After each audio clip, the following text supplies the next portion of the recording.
For this video, I made sure to test my audio so that my audio was working and I could actually post this video because I didn't like that I didn't check my audio last video.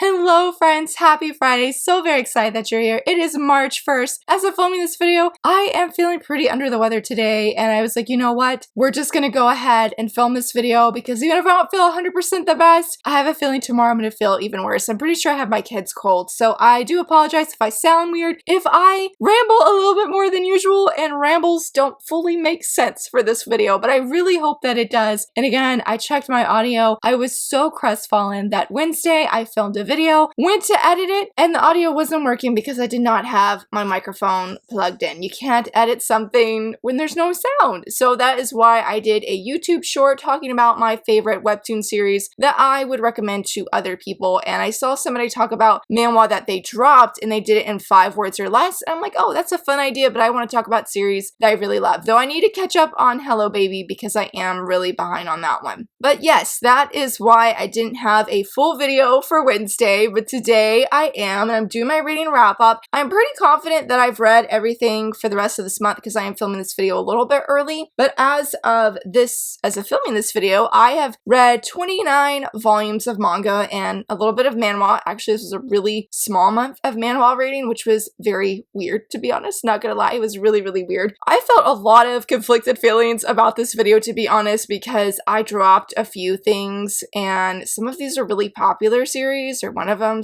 especially is very popular, and I was just like, you know, maybe I shouldn't even post this video, but I'm like, it would be more awkward and more noticeable if I didn't post it. So let's go ahead and talk about the digital manga that I read. I of course read the HAIKYU one-shot that came out at the beginning of this month. It was amazing. I will leave a link down below if you'd like to check it out. Please note that it does have spoilers if you are not caught up with the manga or have not read all of it, but it was everything, and I will just say it technically was my favorite thing that I read this month. I just reread it the other day, and it was just everything that I didn't know I needed. Sensei is incredible. He blesses us readers so incredibly much with these just one-shots and helping us grow with these characters. These characters grow with us. It is such an amazing experience, and I definitely teared up reading this one. It is from one of the side characters' point of view on the Nekoma team, and it was very, very nice, and the ending was so shocking. Like, in the sense, I didn't know we were gonna get this. I didn't know we were gonna get this, so I love that. Read that 2 or 3 times this month because it was just so very wonderful to be back in the world of HAIKYU when it wasn't just like fan fiction or something. I also finally caught up on Maybe Meant to Be. This is a webtoon, and I will say feature this in my video on Wednesday. I finally caught up. I've read all of the first season. It's sort of, I guess, like on hiatus or on a break. I loved it so incredibly much. It was so wonderful to be back in this world with Gia and all of her shenanigans and just this really awkward couple. They are childhood friends, and through a crazy, I guess, series of events, they happen to meet up, and both of them are being very strongly pressured by their parents to get married. And they're like, well, hey, we already know each other. Why don't we just make this marriage pact and, you know, get married? And he's like, I forget the guy's name, but he's like, yeah, let's do it. And they do it, like get married. And it's basically their story of them living together, them having this marriage pact, but also technically falling in love with the other person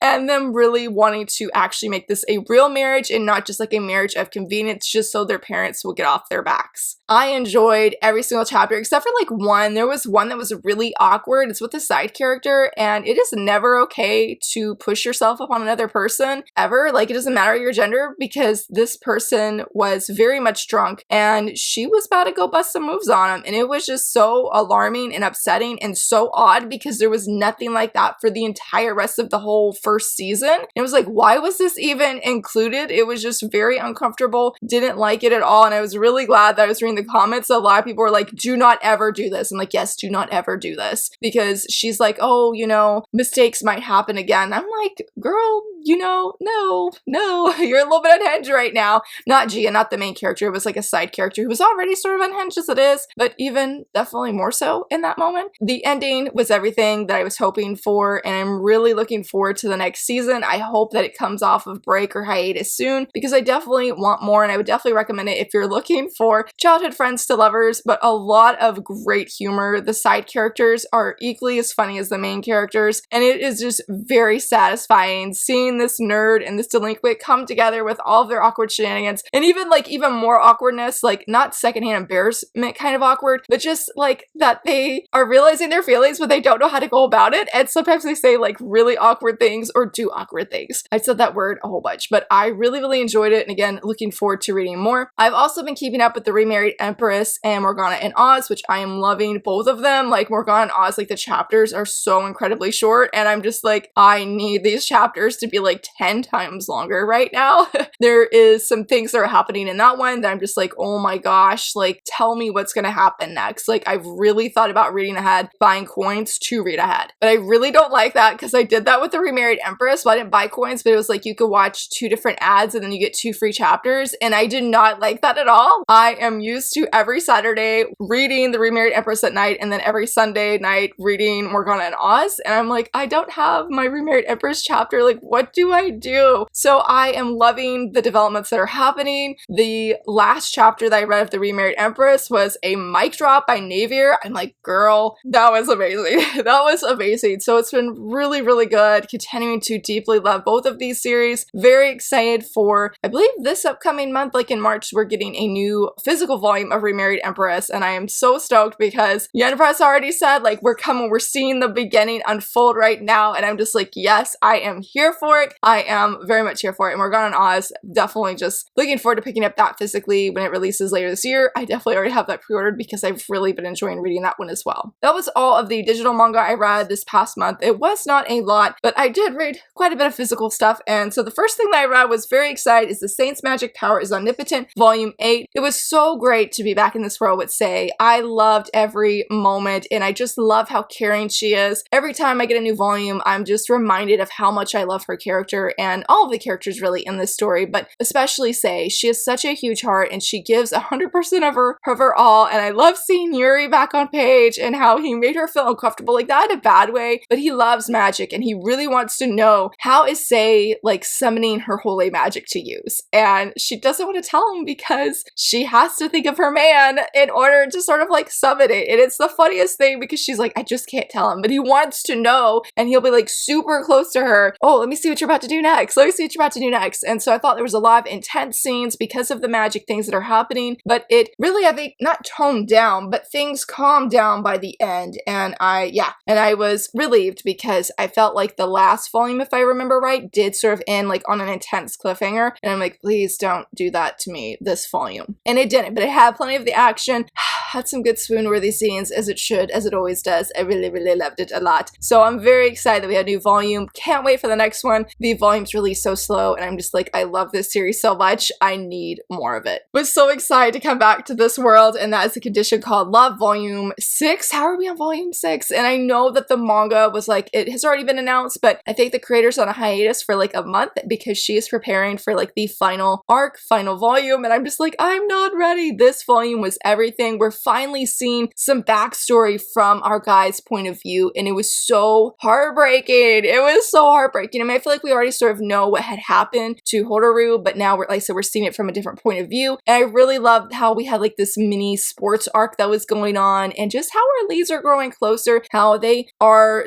realizing things about the other person, and especially Hotaru. Like, I feel like our guy here, what's his name? Hanoni? Did I say his name right? But I feel like he has such amazing character growth in this series. Like, it's always a highlight for me personally. But Hotaru is growing, and I really love how she is just thinking through things and how maybe something that makes her happy doesn't necessarily make him happy, and what that means and what she can do to encourage him and lift him up. It is so beautiful and very wonderful, and I thought this scene that happens in the manga was absolutely everything. It was so beautiful and so so rewarding as a reader, and I was just so happy for him. I'm like, this is just chef's kiss. I loved it very much, and I'm very curious of where things are going to go, because like Hotaru, I love seeing him have friends, people who just accept him. And shout out to the guy, is it K-kun? K-E, yes, this guy. Shout out to him, because he has never forced him, you know, our main lead, to ever change who he is. If he's blunt, and he's like, that's just who you are. And he has never changed him, and he's just stood by his side as a friend. And I really love him. I feel like he was the MVP in this volume, to be honest. And I love seeing that. I love the friendship. And so I'm very curious of what is going to happen next, especially when our leads have said things of how they felt. Like, what does that mean for the next volume? I don't know, but I am very much continuing to love this series, and we'll be looking forward to getting the next volume. Speaking of going to be picking up the next volume, I will be picking up the next volume of this, and that is I'm Giving the Disgraced Noble Lady I Rescued a Crash Course in Naughtiness. This was not my favorite volume of the 3 volumes we have so far. I love the beginning, but I felt like this had a little bit more fan service, and it was just, not that the other volumes have, but it was just, it was basically a bikini scene, which is fine, but it felt a little bit awkward to me because nothing else has been like that for the rest of the series. But I loved things that happened in this volume, and I really feel like things escalated, not in the romance, but there is some magical things that were happening, and I was just like, whoa, I never expected this. And I can't remember the exact quote that I wrote down that Alan says, but I am so here, like he says, that this is the volume where Charlotte is making her own decisions, and I am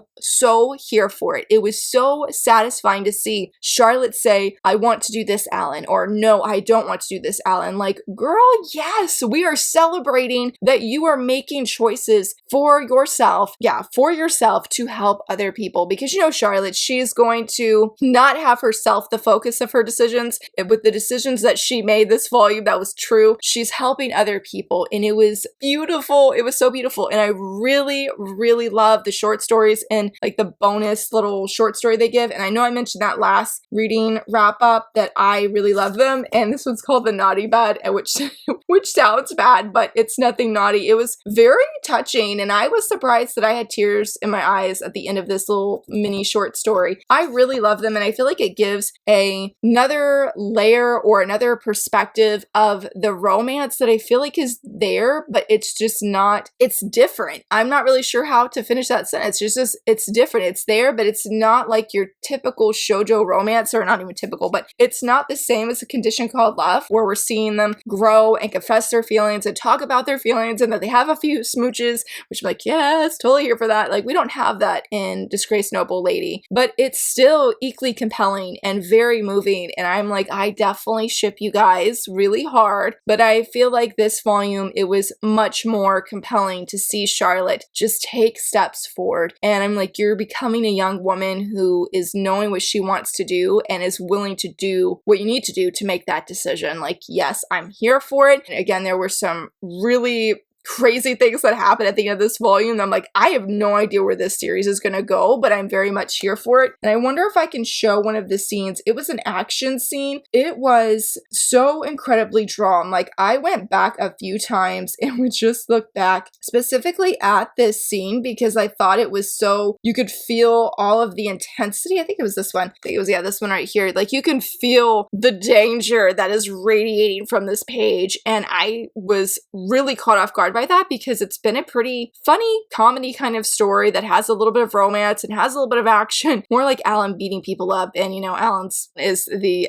one in this fight, so there's gonna be some beating up, but it was like not something I thought I would get this volume of, having this high stakes action scene where people's lives are on the line right now and something needs to be done, and something definitely was done. And I'm very much looking forward again to picking up the next volume and seeing where things go. I am so crushed. I ended up dropping this series, and that's the Saint's Magic Powers Omnipotent, the other Saint. I have had this on my shelf for a while, and I asked Patreon members and my channel members, like, hey, which one should I read? Should I read this one, or should I read Howl's Moving Castle? And Saint's Magic Power is Omnipotent, the other Saint, got the most votes. I was reading it, and the story is not bad, but it's not the same. I believe I talked about this more in the manga tag video that I did last Friday. It was just, yeah, it was just not the same. The art's beautiful and my favorite characters are there, but it was not nearly as gripping as I thought it would be. And I was very bummed and devastated by that because I'm like, anything with the Saint's magic powers omnipotent, I want more of that. But I could not seem to even get through to the halfway point of this volume before I was just like, I'm just going to skim right to the end. And I even did that with volumes 2 and 3 that I have, desperately hoping, you know, let something hook me. And I just could not get hooked. I couldn't get invested enough where I wanted to keep going. Now, saying that, I am glad that I did try and read this volume because my view of Aria changed in the beginning. I did not like her in the main series at first, but I really love the new perspective we got of her in this volume. So even if this was a manga that I didn't love, I'm still really glad that I did try it, that the Patreon members and channel members voted for it, because it was really refreshing just to have this new outlook of a character that I've started to like definitely now in the later volumes of the main series, but did not like in the beginning. So I don't know if I'd recommend it or not. Again, it's not bad. I'm hesitant to say it's boring or anything. It's just not the same. The humor's not the same. The comedy is not quite there. And so I feel like the elements I really loved in the main series were just not able to carry over into this one, which would make sense. We have a different protagonist. But like, is it the creator or the artist had mentioned that they had thought about doing the main point of view from, Elizabeth, which is the fiance of the prince, this guy here. And if it had been from Elizabeth's point of view, I feel like I would have been significantly more engaged in the story and would find that a lot more interesting. So I was bummed to find out like that we could have had a point of view from Elizabeth, but we didn't get it. But yeah, I tried it and I'm really heartbroken. I didn't love this one and I'm sadly going to be dropping it, but I'm not going to be dropping the main series. I will be binge reading that every time I get a new volume. I was really excited for this one and I'm still shocked how much I love this series, and that is Mint Chocolate, and I read volume 10. I really enjoyed this volume. I feel like not a lot happened in the same way that things have happened in the previous volumes, but it wasn't a bad volume. It was really engaging and things have come out. Things have come out and I was like, a bomb has been dropped. What is going to happen at the beginning of volume 11?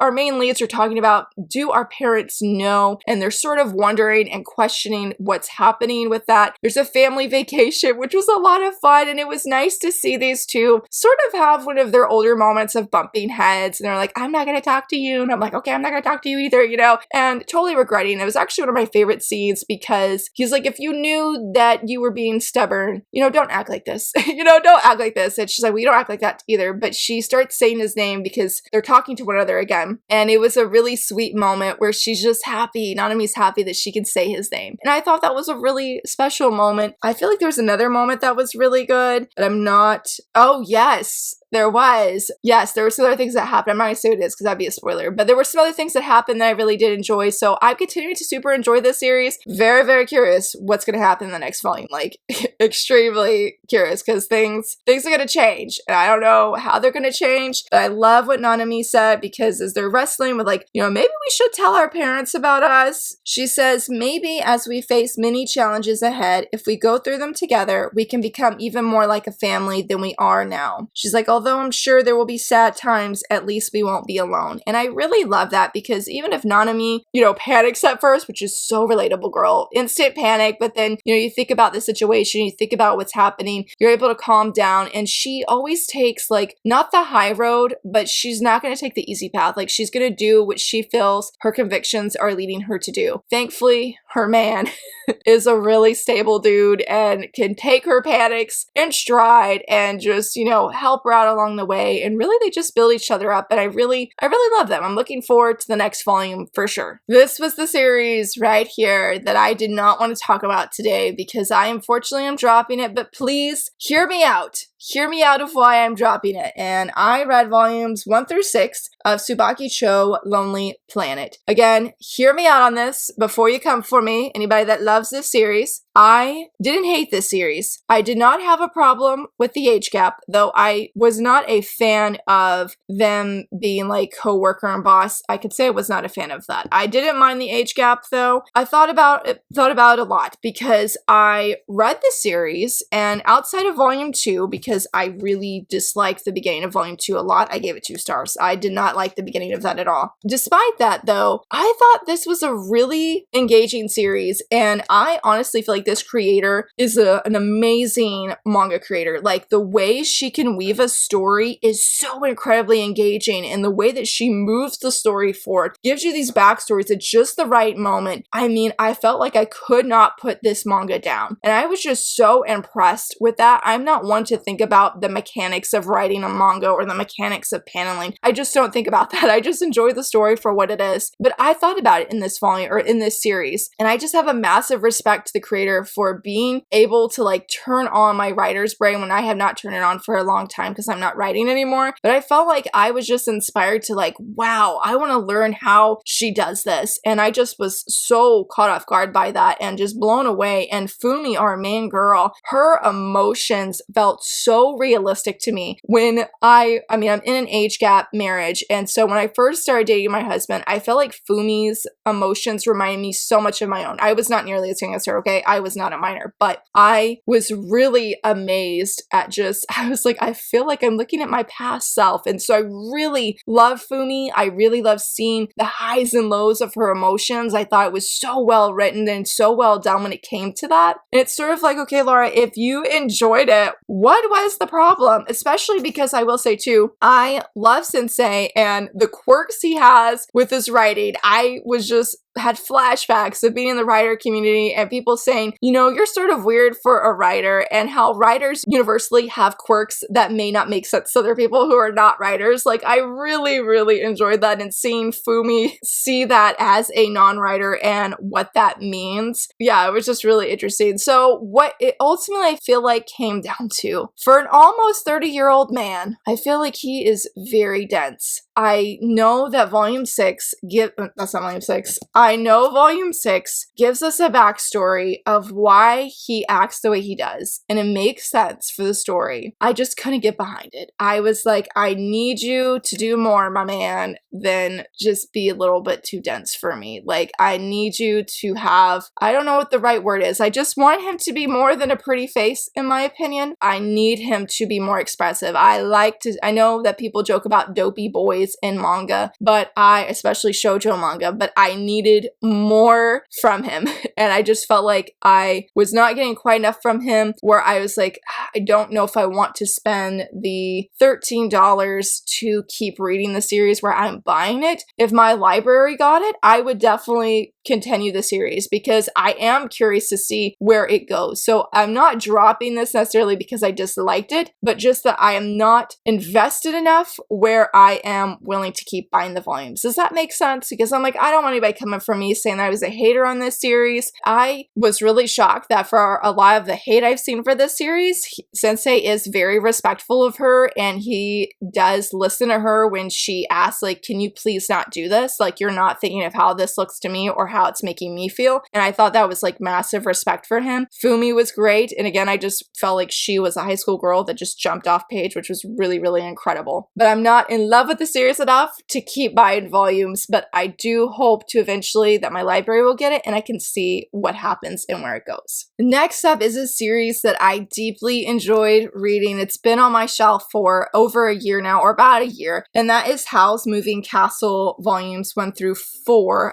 There's volume 1, volume 2, volume 3, and then volume 4. This is not a manga in the sense it's not like a brand new story. It is just screenshots taken from the movie and put in a book format. I loved it so much that it was like that. I love this story. It was very nostalgic because my family had COVID throughout February. I watched Howl's Moving Castle for the very first time last February when I had COVID. And I remember being in my bed and just, it was such like watching it for the first time. It was a magical experience. And so when I felt better, I went and I bought so much Howl's Moving Castle stuff, including these, which were a little bit harder to find at the time. But what was so great about reading it this time rather than watching it is because it broke down the scenes. So you're seeing how magical this story is when watching it. But one of the things is the attention to detail that I was really able to see when reading this, where I was able to stop and be like, wow, look at this. And this is just one example because I did this at this scene, but there was a few others that I just was like, I knew that this was a detailed scene in the movie, but I didn't realize how detailed it is until I'm having to read it instead. And I loved everything about this. Coming back to this series was definitely everything. I don't even know what my favorite part was, but I really loved it. If there was any like thing that I would say is a negative for this series, is you can't hear the music. I miss reading the music, or hearing the music, excuse me. I definitely miss that a lot, but I felt like I could hear it in my head, so it didn't make it quite so bad, but that was the only thing I can honestly say that I really missed from watching it comparing to reading it. But it's great. I feel like it's cool that Viz Media is giving us more of these like books of the Ghibli films where we're able to see them and appreciate them in paperback form. I was a little bit hesitant if it would be the same experience, but it definitely was. It was definitely engaging, and again, it gave me a new appreciation for the story and being able to soak everything in, the details, and just how great Sophie and Howl are.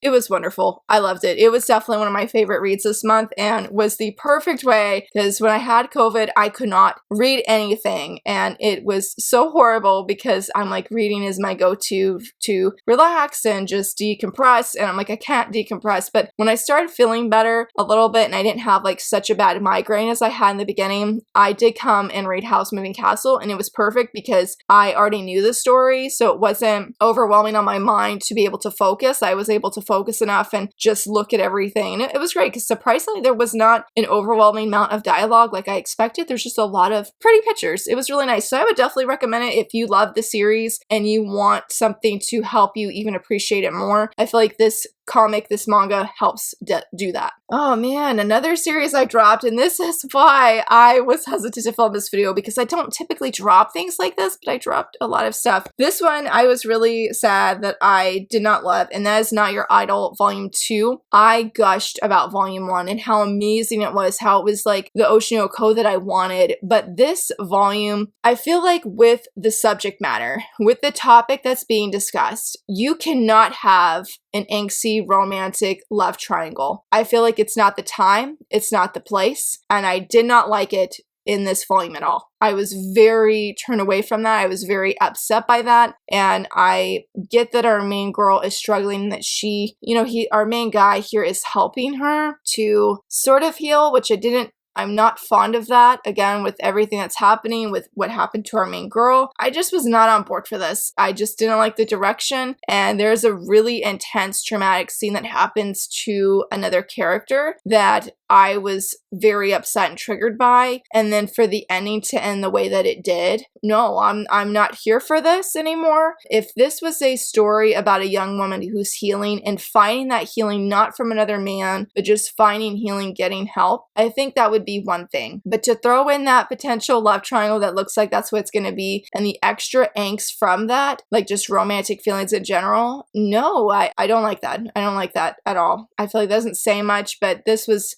a bummer for me considering how much I loved Volume 1, but I was not fond of where this story went. So even if this series comes off hiatus, I unfortunately will not be continuing it, which again is a huge bummer, but I don't know how to say that, but it was a bummer. For the next read, thankfully this one was not a bummer because I really did enjoy that, enjoyed this, and that is Past the Monster Meet Me Lady Volume 2. This did have different vibes than Volume 1, and I was on the fence of how I felt after I finished it, but then I recently went back and reread some of it, and I absolutely loved it. It is different. We're finding out why our main girl loves Monster Meat. There's a lot more meaning behind her actions than just her loving Monster Meat, and I was caught off guard by that, but I really did enjoy this volume. The romance is a little bit different, but we are getting the marriage. They're officially engaged, and was very much excited for that. There was a lot of fun shenanigans in the beginning, and I just love how these two are a total mood, and how it's not like some mood, and how they honestly just vibe together. They really are wonderful and perfect companions, and I'm trying to find this one scene that I feel like captured the vibe that they have, but I'm not seeing. Here we go, right here. I feel like they are just, again, perfect companions, and I'm excited for their future, for their journey, and our main girl, that her love for monster meat can have a purpose. Not saying that it doesn't have a purpose in this series, because I feel like it definitely does, but I feel like it has a deeper purpose, and that there's going to be people who genuinely appreciate her love for monster meat and how it can genuinely change things. And she's always getting excited about things that are happening. Again, with the monster meat, I feel like our guy has his work cut out for him, because she may like him, but I genuinely don't think she realizes how deep her feelings go for him. Like, I think she sees him more as like a way to provide the monster meat that she loves. So I am very curious. I'm going to be getting volume 3. I think this is a really fun series. It's not as funny as the first volume and as sweet, but it has still a lot of heart, and very much looking forward, again, to continuing it. I am excited to talk about this one. That is In the Name of the Mermaid Princess Volume 1. I will leave a link to my actual first thoughts of this, because this is the second time I've read this volume. I read this with my friend Holly. We did a buddy read, and it was everything. I read it originally digitally. I had an early review copy, and I knew that I wanted to get this series physically, and this is like my second favorite read of this month. I loved it so much, just as much as I did the first time. There's so much heart to this series. It looks like a bright, happy read, but there's some things that are talked about that are not fluffy. So I wouldn't say this is like a fluffy shoujo read. Again, it has so much heart. If you love fantasy and you love mermaids and you love seeing young women make decisions for themselves and really just like mature because they're learning things, especially when she's a princess and she's learning about mistreatment towards her people, and she's like, I'm going to do something. I'm going to stand up for them. I'm going to stand up for myself. And she does, and things happen. Not all happy things are happening, and I need volume 2 because I need to know what's going to happen next. But there were characters that changed by the end. Our main girl changed by the end. It was all very wonderful and very satisfying, and a little bit emotional too, to be honest. A little bit emotional too. So a new series from Shoujo Beat that I would highly recommend. It is one that I am just so glad that we got. I didn't know I needed it until I read it. Again, check out that video that I left up in the corner, because I feel like I went more in depth about it, of why this series was just as amazing, or this volume was amazing, and just everybody needs to read it. In the Name of the Mermaid Princess was my favorite read until I read this one, and that is Gazing at the Star Next Door Volume 1. This was a feel manga, and what I mean is I felt feelings when I read this. I felt like I was teleported back to high school me, sitting in my bed, squealing, fangirling, loving this manga. It was everything. It was purely perfection. I have no criticisms for this volume at all. I feel like the hype that I've been seeing is rightfully deserved, and I just never expected to be head over heels for it, because that's exactly what I felt. When I finished this, I just felt on cloud 9. I loved every moment, every page. Have gone back and reread it at least 2 times since I read it the first time, because I just could not get enough of this story. It is a perfect childhood friends to lovers kind of story that has a little bit of, I don't know if angst is the right word. It might have that. There's a little bit of that, but it's not overwhelming. There's just a great friendship between these two, and there's some comedy that happens, and I feel like the struggles of our main girl make sense. It works, and I feel like our main guy is maybe not fully aware, but he's not dumb and naive. Like, I don't feel like this is going to be a drawn out series of like they have feelings for the other person, but nobody ever says anything. I don't feel like it's going to be like that, especially with the ending. I'm like, something's got to be coming out based off of one of the reactions of one of our characters. But I loved every single moment of this. This, yes, was my favorite read of this month. I love the not idol side, because he is an actor, right? Isn't he an actor? Yes, he is an actor, and I love the moments, and I love the art. I love the art. It is very sparkly and bright. Even though I know this is, you know, a black and white manga, it just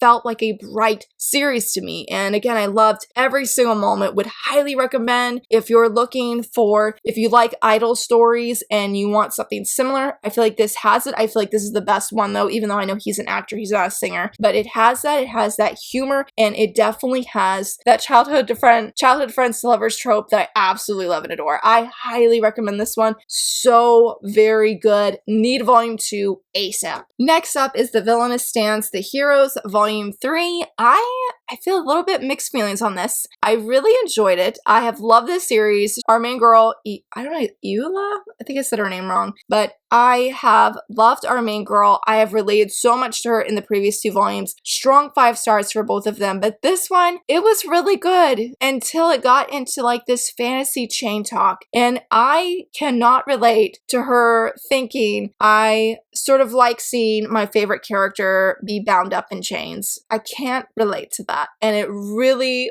pulled me out of this volume. It's a brief scene, but I'm like, I can't see that. I can't visualize that for myself. And so I was really bummed at first that, I don't know if it was because that day I know I was having really bad like post-COVID symptoms, and I was really turned off at first from this volume because of that. But as I was going back and rereading it, I loved so many of the moments. I really love how our main girl is declaring, you know, I do what I do because I love you, because I want to make you happy. Like, she's saying this to her faves, and how she's really living out those actions. And also the storyline is changing. Our main girl is sort of panicking a little bit because she's like, this was not supposed to happen, and it's happening. And I feel like there were a lot of great just scenes in general with this volume. The ending is sort of not a new arc, but I never expected that the things that are happening is what's happening, and really want the next volume to see where it's gonna go. What is our main girl gonna do? Because she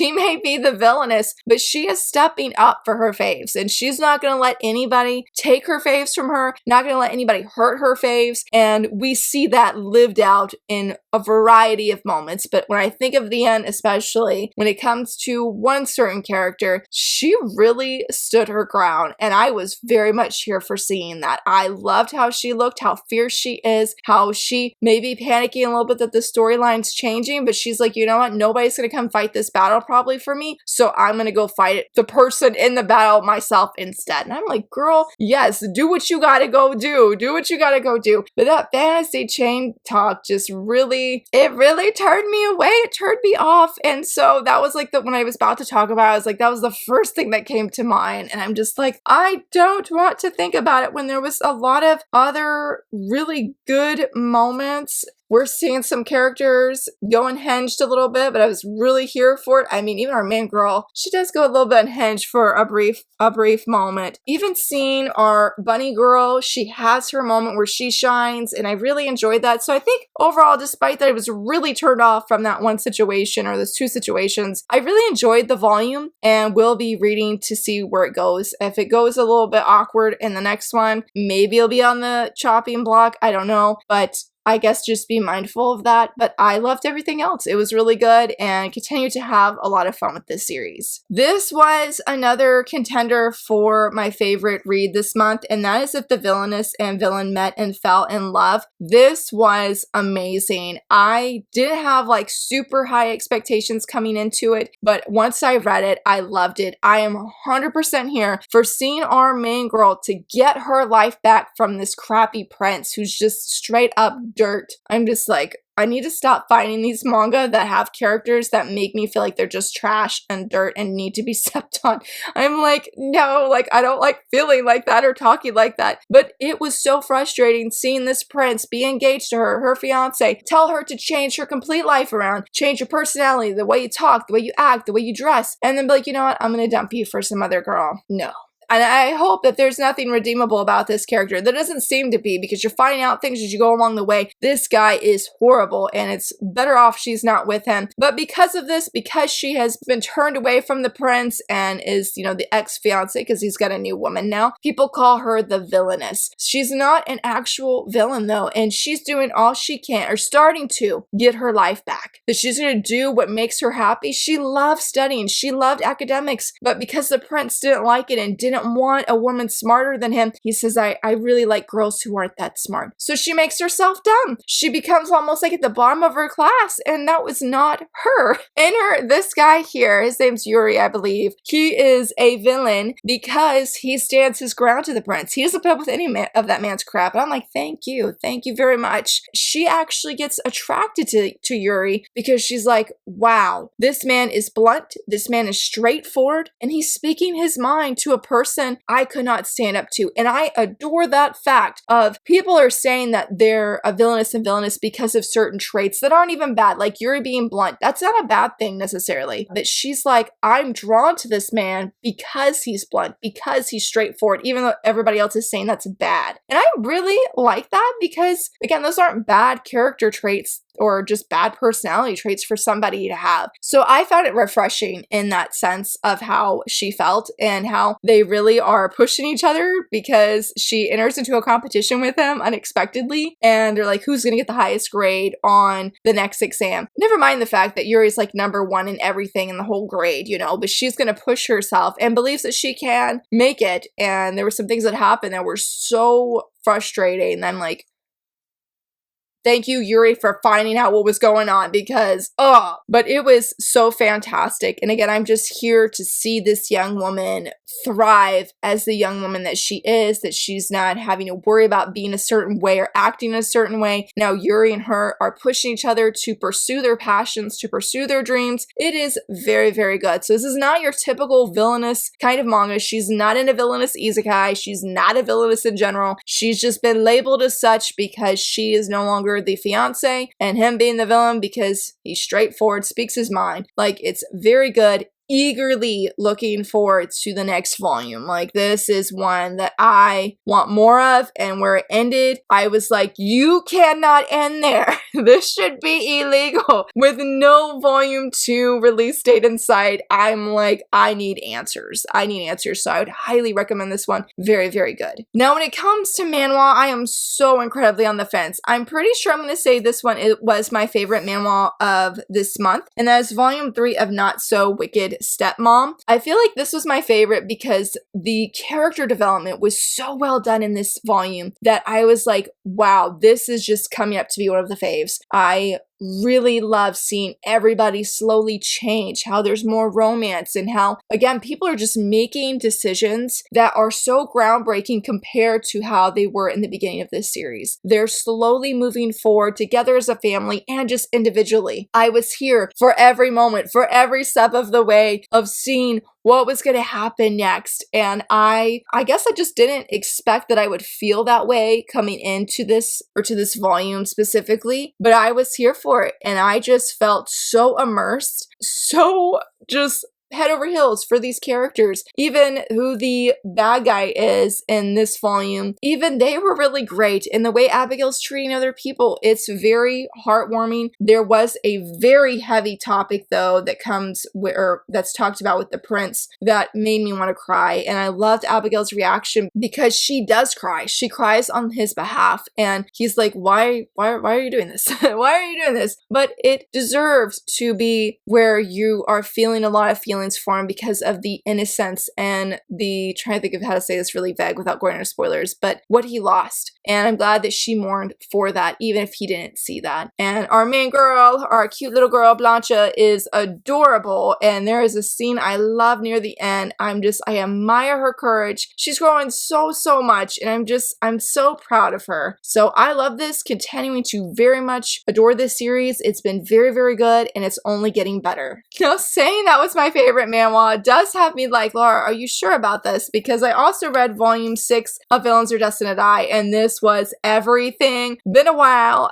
I feel like every volume I feel this way, but the intensity I felt in this volume, is Penelope gonna die, felt very, very real. And I literally was having one of those moments. I'm holding my breath and I'm like, I am terrified right now. I am on the edge of my seat literally, and I just don't know what's gonna happen. There were so many twists and turns, and I felt so incredibly betrayed by a certain character. Oh my gosh. And I am so angry at him. And I was shocked that Derek is not the person I'm really angry at. Derek, surprisingly, he's still in the doghouse. He's not my favorite character. Never will be. And I'm never going to love his character. Can't even say that I even super like his character. But I felt like he tried this volume. And I will give him props for trying, because he did not redeem himself. I don't feel like Penelope needs to forget what he did to her, what he said to her. She needs to stand her guard. But it was like this volume was trying to make make me like him again. And I was just like, because I did like him in the very, very beginning. Not a lot, but you know, I didn't hate his guts like I did like what, last volume or whatever. But it was just like, yeah, they're trying to redeem his character. And I'm like, okay, you're not redeemable. You're not getting redeemed here in this sense, but I can respect what you're doing. And I never expected that. And so I was filled with rage for another character because I'm like, dude, you were like my second favorite in the beginning. I really wanted you to be Penelope. You are a two-timing lying man. I'm like, at least Derek tells Penelope to her face. He's a straight up jerk. Meanwhile, you're over here talking about trust, this, that, and this, and then you just turn on her. Oh man, I was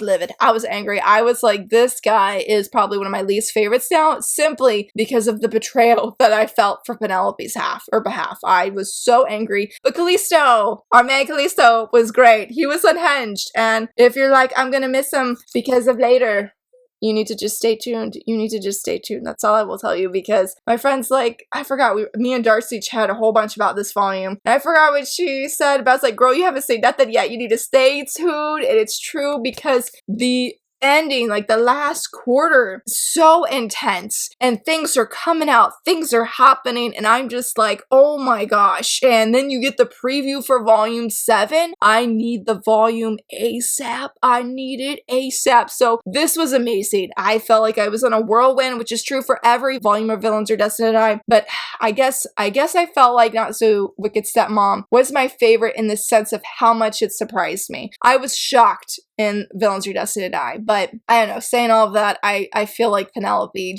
the girl can't get a break. But Callisto is there, thankfully, and I loved all of their parts a whole bunch. It was really, really great. And so this was a phenomenal volume. Well exceeded any expectations I had. I will say that Eccles, I'm shocked that I loved him in the beginning, because that man was terrifying in this volume. And Penelope, you need to get away. And there was something that Derek said about Eccles. I'm like, Derek, this may be the only time we ever agree. But I'm with you on this. I'm with you on this, and not with Penelope on this one. So hopefully things will be okay, that Penelope will be safe. This is a very beautiful cover, and I need volume 7 like yesterday. Like, please give us volume 7 immediately. Coming back to some wholesome and very sweet fluff, and that is The Ice Guy and the Cool Girl, volume 3. I really enjoyed this. I have to admit, I was slightly disappointed. Don't ask me why. I thought they were at the beach for this scene. I don't know why I have this in my head. I don't know what was making me think about the beach, but I was like, there's no beach scene. And so at first I felt a little bit disappointed. Again, don't ask me why. I don't know. I'm like, where does this say beach, Laura? And I'm like, I don't know. Like, I came back to it. I'm like, I don't know. I don't know what I was seeing, but I really enjoyed it. It was a lot of fun. These two continue to be so sweet. I'm shipping them really hard. Very much looking forward to volume 4 and seeing what shenanigans are going to come next. It really continues to be an enjoyable series, and I just wish it was longer. And there was a lot of things that happened with the co-workers, and I will just say that the Phoenix guy is one of my new favorite characters. I love him. He is hilarious, and I'm cheering for him. Ganbare, buddy, ganbare. I really like how we had, again, going back to the co-workers, those are some of my favorite moments in this volume. And for the video, excuse me, that I filmed for Wednesday, I was so bummed because I actually talked about them for the original prompt that I had. But don't worry, I'm going to come back to it later this month. I'm not going to tell you what it is though, but I'm very excited. Hopefully I can feature this volume again for that video, because this was just so much fun, and I loved all the little bonus stories that we got, especially with the end with the video games. That was great. It's just good. It's a fun series. Continuing to love and enjoy it. This one I don't want to talk about either.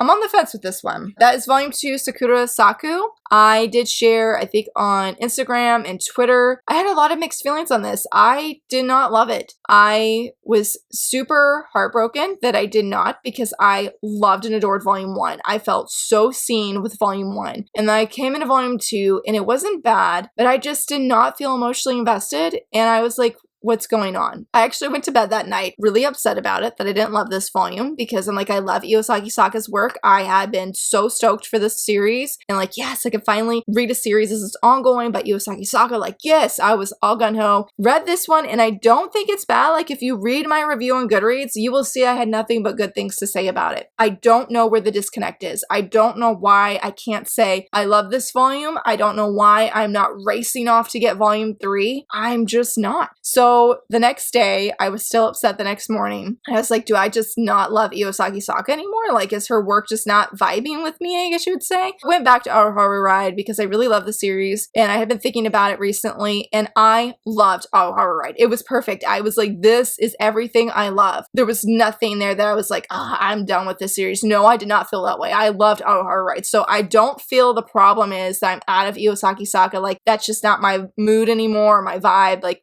I don't feel that is accurate. But I don't know why this series or this volume, I just didn't love it. I don't know if it was a mood thing at that moment. I mean, I have been looking forward for like 3 days before I read this. I had been eagerly looking forward to reading it. I had even flipped through it like before I had read it and seemed interested. But just once I started reading, it just, the excitement wasn't there. And I feel really bad saying that because I love the other series by Iosaki Saka. I still have to read Let Me Not, which it's funny. A few people were like, you need to go read that one because it's one of the best ones they felt by her. So I really don't know what it is. I can't give you a solid answer because I just don't know, friends. I just don't know. So right now, I'm not planning to get volume 3, which is so hard to say considering how much I love volume 1. A friend did suggest, like, you know, maybe because we both talked about, like, when we both got in Iosaki Saka's work, we both were able to binge read the whole series at once. And I do feel if I went from volume 2 and picked up volume 2 right away, I feel like I would have felt different. I feel like there would have not been such a disconnect for me because I felt like the things I loved in volume 1 were not nearly as prominent in this volume. And I think that's what it came down to. It's not that I didn't love it, but the things I super loved and wanted more of, I didn't get more of. So I don't know. I don't know. I don't know if I'm going to hold on to this series or if I'm going to officially drop it. That hurts to say because I know Iosaki Saka is working on another series and I'm like, well, I'm excited for that, but this one, it just didn't click with me. I loved Horror Ride. I'm pretty sure I still love Strobe Edge. Probably like Let Me Not, but this one either wasn't the right time or I just don't really love it. I don't know. I was really excited that this came. This was actually not something I had planned to pre-order, but my friend Darcy was sharing about her love for this series. And I was like, you know what? I'm going to pick up volume 4. I had pre-ordered it. I even said I did in a video, but then I went and canceled the pre-order. But thankfully, I actually had some like rewards cash I was able to use. So I got this manga for like 3 cents at the end of the day. And that is Last Game volume 4. And I'm so glad I didn't drop this. I'm so glad I came back. I love this volume. The problem I actually had in volume 3 was addressed in this one. The problem was I thought there'd be a love triangle and I didn't want it. I was like, I want these two to not have any problems. Let them do their thing of working through where Kujo is realizing she loves Yanagi. I mean, Yanagi, we already know loves her, but let them be fine. Don't have any outer influence of anything. And so I was shocked that got answered where there's not any interference by a certain character, but I never expected to get their backstory and it be so compelling and view this character in a whole new way. I was like, I'm so sorry. Like in my mind, I apologize to the character that I was like looking at them in a really negative way. Like, I'm really sorry. Now, there is a new love rival on scene, but I love the creator because she was like, I just let her write a stereotypical love rival. And I'm like, girl, I'm here for it. This girl don't have a chance. I mean, it's already obvious that she does not. And I think this is going to be one of the few times where love triangle is actually love triangle, I should say. It's not going to be one, but that trope trying to be a thing is going to actually help move our leads forward where Kujo's realizing what she's feeling for Yanagi. At least this is my prediction. I don't know this for certain. And I think that this love rival, I feel like she's pretty fake. I'm not gonna lie, I feel like she's fake. For whatever reason, I find that amusing because I'm like, our leads here are really real with one another. And I love the beginning of how Kujo was able to share what was on her mind, why she was more or less running from Yanagi and what she was feeling and afraid of, you know, what he was feeling. So I'm glad that they have the communication and they don't have like a lot of miscommunication, but sometimes they can be need to be more open and honest, but Kujo doesn't always realize what she's feeling and is not always able to put like a label on that feeling, if that makes sense. I am loving seeing her slowly starting to realize those feelings and where this series is going to go. I'm definitely going to be getting volume 5 because I feel back on the hype train for this. A lot of great panels, a lot of great moments, and just a very funny volume like it was in the previous volumes. Very, very glad I came back to this one. And last but not least, I'm technically not finished with this one. I'm almost done. This is what I have left unread, so I'm almost there. And that is I want to end this love game. I saw somebody on Instagram share some pages of this and just really gush about how much they love this. So I was like, you know what, we're gonna get it for my birthday. I was totally influenced. I've been reading it really slow. I've read it over the course of 2 days now, but I really enjoy it. I don't know if I'd pick up the next volume, but I am so loving the fact that they are childhood friends and they genuinely love each other, and like that they tell each other that they love them. Like basically the love game I think started when they were in like 6th grade, I think it was. They're trying to make the other person fall for them more or less. And then when they sort of get closer to high school, they genuinely do fall for one another. I have loved that. It's been very fun, and this has been the perfect read for when I'm waiting in the car line. I see I'm hesitant to get volume 2, and I don't really know why. I was trying to think of why would I be hesitant when I have loved reading this when I'm just waiting for my kids to get out of school, because there's such funny moments, and the way that they are successful in making the other person blush is everything. And I'm just like, when we see inside of their head of how cute they think the other person is and how they're already head over heels for them, I'm like, I need somebody to just lose, please.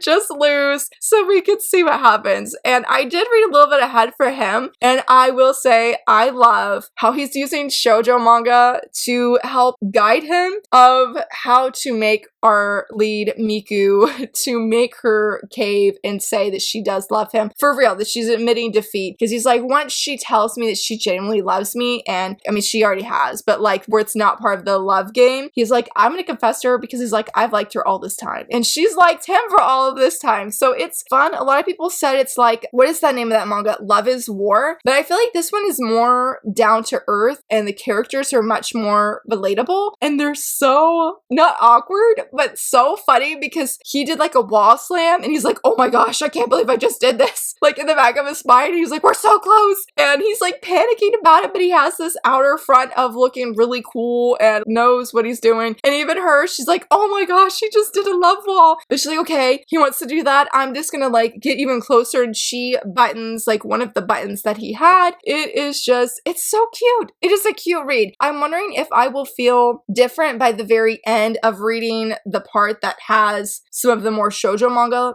stuff involved. I'm wondering if my feelings will change when I get there, and then I'm like, I want the next one, because I definitely would like to keep reading. I think it's just because I don't want to pay for it. I don't want to pay for the physical volumes, but I definitely want to keep reading because I'm enjoying my time with it. And typically I don't like reading in every, like, take a time to read a volume in 2 to 3 days. I typically don't like that, but for this series or for this volume, it works. It works because it's fun every single time. And here's the wall slam that I mentioned. I really enjoyed it. It has video games too, and I like how that these two really care for each other. Like there was a scene where she's like, okay, I know how to get his heart racing. I'm gonna roll up my skirt. It does get his heart racing, but he's like, I don't think you should do that. And she's like, why? Because you're gonna admit defeat. And he's like, no, because you're gonna have other guys looking at you, and I don't think you want that kind of attention. And I was like, bro, okay. I was like, I see you, man. I see you. So I liked that scene because I thought that was really touching. So this is a good one, I think, if you like childhood friends where they're already in love, but they're just not quite admitting it yet and doing these funny shenanigans and are very close and just a humorous manga. This is one I would highly recommend. I'm excited to finish the rest of it today when I'm in the car line, actually, because I was looking forward to it. I was gonna finish reading it last night or this morning, but I don't know. My brain's like, no.